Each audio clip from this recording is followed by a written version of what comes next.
Well, we started out with one man, one room, just got there. And basically, we had a nice visit with him, and he gathered all the information we had given to him, and he, of course, looked at our eyes and set up another appointment after we kind of walked back and forth on it and decided that we would do this. And I guess we were getting excited about it by then, that time, because we think there's a hope here. And he treated it so well and was telling the spread of what the glaucoma does. And all this time, things more than we had heard before we come here. He did your initial tests and said, you know, the pressure in her eyes was quite high, you know, alarmingly high, that if something wasn't done, then, you know, obviously there was damage that, you know, would be permanent. And so she decided, he explained 2 different procedures, and we decided to go with a little bit more aggressive procedure, and did one eye at a time, and it so far, you know, it's been about a year right now since that first procedure in her first eye, and you know, so far her pressure stayed down. Yeah, I was so scared because I had a choice: either do that, either, you know, with him, or the last choice was to. He couldn't do anything more with medicines, and so it was either do it or die or be blind, one of the 3, and we did it, and it worked fine. She was pretty religious about her medication schedule. Kind of ruled her activities, because she was afraid if I leave, or, you know, she was very dedicated to staying on that eye drop schedule, but to a fact that it really, you know, limited her from really doing much more than staying in her house and staying on schedule with her medicines. Well, then there was no stuff. It was horrid. I just couldn't stand it anymore, and that's why it got so. It took away a lot of things that I was doing, and it was something that I couldn't believe it when it started. Getting rid of all these medications, having some time to put your feet up at night and watch a little TV if you want, or have somebody over, or whatever the case may be. It was just starting to go up, and the doctor was so good down here and friendly with me. I kind of opened up to him what I would like to have, and I wanted freedom. This is what I wanted, and be fair. And every time we come down, we get a better answer. So what he could do for us. And I was real proud, and I am still very proud of this company down here. I could call home and not worry about me not being here the next day to see my grandchildren grow up, that type of thing. So, well, I think he was so honest with this, and how maybe it wouldn't work and wouldn't, and it would work real well.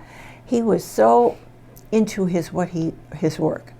And he made you feel good. It's going to all be okay. And he's sympathetic, man, and funny. And I can't believe how much he did for us. He explained things really well, and he, you know, really, you know, brought it down to a level that she could understand, that I could understand, and you know, which was very helpful, because it's a big, scary thing, and he did make her feel very comfortable. He did a great job the whole way through, and just every time we're here, he's been fantastic. He's very informed on things. If he's going to do something, he's going to do it all. So, no, he was good. Well, a positive thing about it is I do get to see my mother every week, and so that is, you know, on that level is great. On a negative level, though, you know, it obviously has impacted, you know, just. You know, she went from a driving person, a very,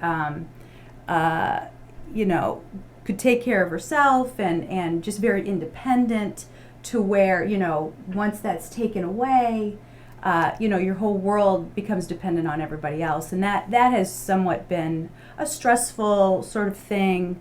And you know, she lives alone, which is a concern, you know, because if you get up too quickly and, you know, what if you were to fall, or, you know, what if you're not near a telephone?